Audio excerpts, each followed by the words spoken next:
The Bank of England's quantitative easing is further proof that investing in gold and silver is the only way to survive the coming financial crisis, as it provides protection against a failing fiat currency, bad government, and endless money printing.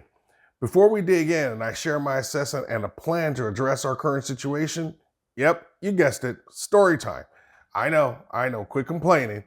If you've been here before, then you knew a story was coming anyway, so sit back and enjoy the ride. I call this Get Out for a reason. You know, I'm far from a typical YouTuber with the hype or the doom and gloom, the thumbnails with fire and flames and things burning and then words intentionally chosen to rile you up. Instead, I want to speak to that little voice inside of you. That voice that just whispers. And when we don't listen, we often regret it later. Peter Parker called it his spidey senses. Coal miners use canaries in the mines. And for the rest of us, it's called our intuition.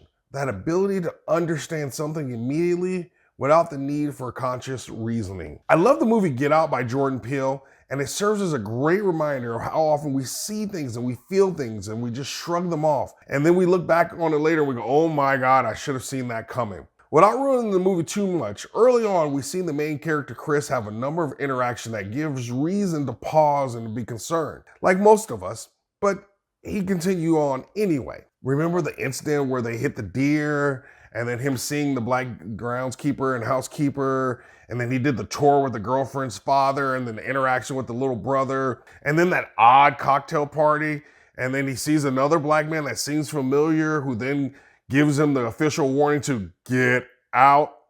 After that, the movie is just amazing with a series of increasingly disturbing discoveries that leads him to the truth that he could never ever have imagined. Folks, that's where we are right now. We've seen the other currencies and we hear about almost every day another occurrence of currency failing and countries in trouble. And we know all about the current and potential geopolitical issues. Central banks all over are struggling to address the financial crisis that they created by forcing us into monopoly money, fiat currencies, which they have printed beyond belief. And now when it's all falling apart, we're supposed to trust them to fix the problem and save us. The same problem that they created. Maybe I'm crazy, but it's kind of like, feels like an arsonist firefighter lighting my house on fire and then racing into the scene to save me and my neighbors. Or maybe it's like the old Ronald Reagan quote.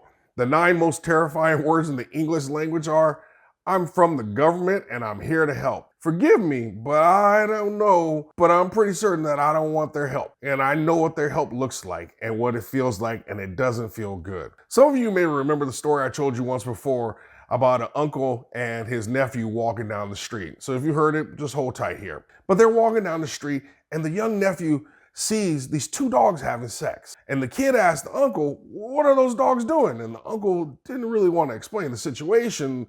So he said, well, the dog on the back hurt his leg and his friend's trying to help him get home. The kid looked and said, ain't that just like a friend? You try to help them out and they'll screw you every time. So you're gonna have to forgive me if I don't quite trust the government to help or look out for you and I. And what they are doing is equivalent to giving us the cure that will ultimately kill us and the entire financial system. So I'm not here to get you all inflamed or worked up. I'm here for solutions, because that little voice inside of us is telling us things ain't right.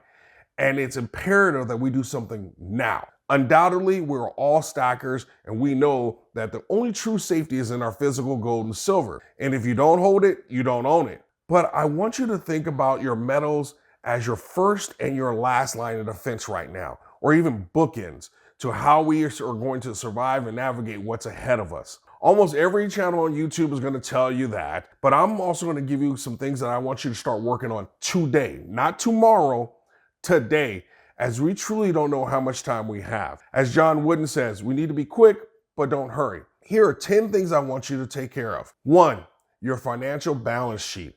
This is almost as important as having your metals. Get your financial house in order now. We know things are going to break. We just don't know how or where they're going to break right now. So think like the 3 little pigs. What is your financial house made out of? High interest debt, unnecessary spending, things like that. You need more bricks and less straw. So I want you to get a financial sheet. I'll put one in the description that you can link to and lay it out and find out where you are so you can take inventory and start working on that today. Number 2, I want you to cut your spending 10% today. I refuse to accept that you can't cut 10% from your budget. Either you're gonna dig in deep and find the 10%, or this crisis is gonna dig deep into you. So make the choice today to be in control. Cut some of the nonsense out of your budget. Just recently, I called my cable company and told them to save me money or I'm out. They saved me 15 bucks a month. And I still might cut it out unless House of Dragons gets dramatically better really soon. I'm gonna cut out HBO Max and start saving another $15 a month. Number 3, I want you to stash that 10% savings somewhere and take it out of your checking account, either like as a monthly transfer into your savings or something. But I want you to take that 10% and get it away from you. Make sure that that is part of that emergency fund that you have. 4, I need you to distinguish between your wants, your likes, and your needs. For at least the next year or so, or until this is really over, I want you to lower your cost of living. Not your standard of living, but your cost of living. I just got back, so I don't have any groceries. And while I did have to order food, the difference was I got off my tushy and went and picked it up, which saved me the extra $1 or $2 they charge per item, the delivery fee, the tip, and I actually ended up ordering 2 less items. And guess what? I survived. My life didn't go into turmoil. I was fine. You'll be fine too. Keep your tail out of Starbucks, Jamba Juice, or wherever you get your little daily fix. Those little $3, $4, $5 purchases add up to $150 or so at the end of the month. You're not gonna miss that latte. Make the coffee at home. And if you're like me, your waistline will probably appreciate it anyway. Number 5, I want you to do more to secure your job. We are all replaceable, and heaven forbid that your company does go through layoffs. I want to make sure that you're busting your butt now as you work to make sure that they have to think twice about laying you off. This may be the only time I ever tell you to go work harder for someone else, but in this environment where Powell is promising pain and job losses, nothing can wreck your financial situation like a layoff. Number 6, pay off what you can or pay more of it. I keep meaning to do this, but I'm in the fortunate position where I can actually pay off my car, which would free up about $700 a month. And even if I don't pay it off, my next car payment is not due until May of 2023. Because every month since I had this car, I paid an extra $100 or so. And so it may not be $100 for you. It may only be $25 for you. Whatever. The point is that you do what you can. Real quick, if you're getting value from this video and you like Stackers University, do me a favor, hit that thumbs up button for me. And if you're not subscribed, subscribe so you don't miss a single video. One more thing, shout out to my man over at Mississippi Metals. Thank you for the care package, brother. Thank you for the beautiful sticker. I love it.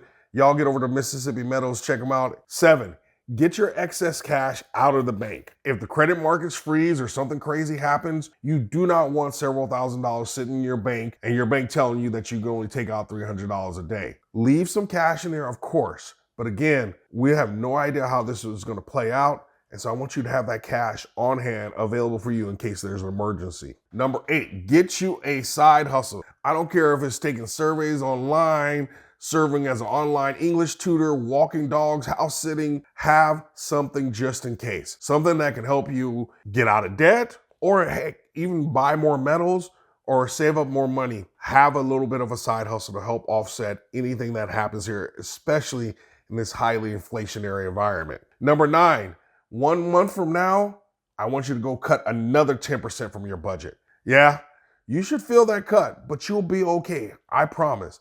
There's a time to reap, there's a time to sow, and right now we gotta get our storehouses full for whatever we're going to face. And 10, donate to a worthy cause. I know it's counterintuitive, but as a personal belief, I think this is about good karma and helping others out that are in need. And there's always folks in need, which you will always get back in other ways.